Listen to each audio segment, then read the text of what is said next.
Squirrels on Skis by J. Hamilton Ray.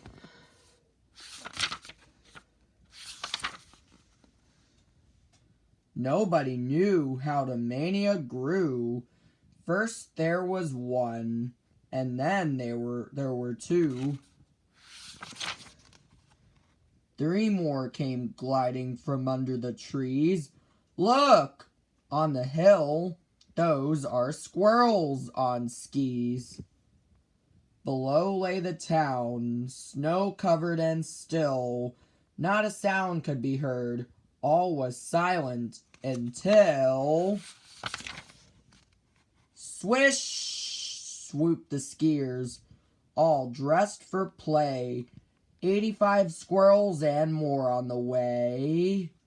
And each of them balanced on two little skis, wearing muffs on their ears and pads on their knees.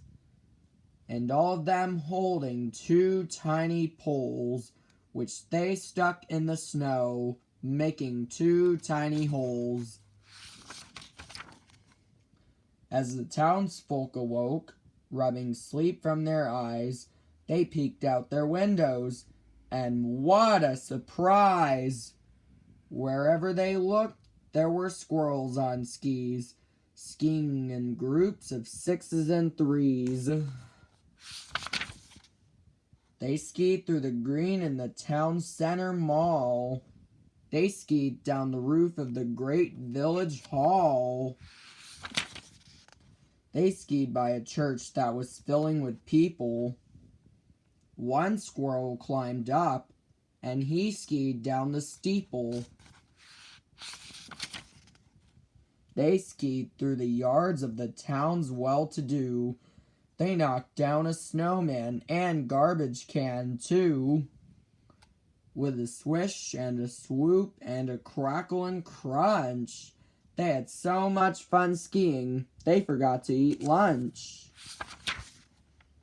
More and more squirrels on more and more skis.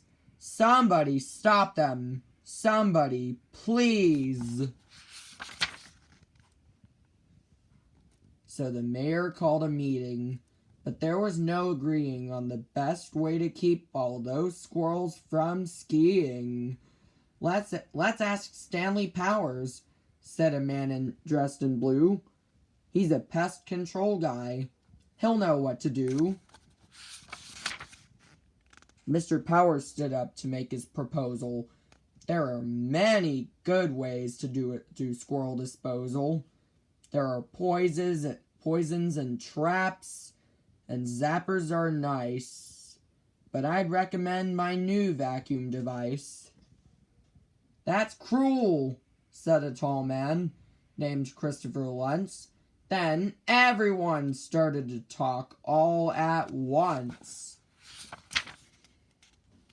The mayor just sighed, his face full of gloom, when a voice shouted, "Stop!" from the back of the room.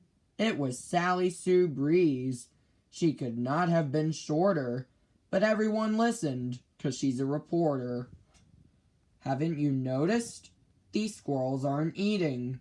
They're growing quite thin from this non-stop competing. We have to find out where they're getting their skis and stop all this nonsense before they all freeze. Very well, said the mayor. You've got 24 hours. After that, I'm afraid we must call Mr. Powers. Sally followed the tracks of the squirrels on skis back up the hill and on through the trees and over a bridge to the edge of the town, where a very old building was half falling down. Above the front door, against the red bricks, a faded sign read, "Acme Popsicle Sticks." Just at that moment, a rabbit hopped out. "Skis for sale, lady," he said with a shout. 10 acorns apiece, a full pair for 20. Step right on up. As you see, I have plenty. And there, sure enough, lay a big pile of sticks. And right there beside him, a stack of toothpicks. "Toothpicks for ski poles," said Sally Sue Breeze, "and popsicle sticks that you've made into skis." Then something else caught little Sally Sue's eye. A pile of nuts at least 7 feet high. "So the squirrels have paid you with nuts, you big cheat. Now the squirrels have skis, but they've nothing to eat. And they're out of control," she said with a frown. "Those squirrels on skis are wrecking our town." "I can't be blamed," the rabbit protested. "If you want them to stop, then have them arrested." "Ha!" Sally said. "You know perfectly well that these toothpicks and sticks are not yours to sell. They were left here last year when the factory shut down. Ever since then, they've belonged to the town." But an idea was coming to Sally Sue Breeze, how to save both the town and the squirrels on skis. "I'll forget what you did if you help make this right, but we have to work fast, 'cause we haven't much light." Back in the town, the poor mayor was pacing. Around him, the squirrels on skis were still racing. "Go away, squirrels! Go away, please! Mr. Powers is coming. Go back to your trees." Then Powers arrived with his vacuum device. He took careful aim. He was oh so precise. But before he could start it, the sky was filled with snow, and off in the distance there came a warm glow. The squirrels stopped skiing to sniff the cold air. The smell of roast acorns was now everywhere. None of them waited to see what it meant. They raced out of town to follow the scent. They were so very hungry and so very cold. They skied holding hands. What a sight to behold! Over one final drift of the thickening snow, they skied right on up to that welcoming glow. And there stood the rabbit with sweet Sally Sue, roasting the nuts on a big barbecue. Sally spoke first. "Come, please take a seat. Warm your feet by the fire and have something to eat." So all of the squirrels shook off their skis and sat by the fire near Sally Sue Breeze. The white rabbit served them his favorite treats, roast acorns and chestnuts with carrots and beets. And after a nap, they wanted to ski. So Sally Sue told them, "Please follow me."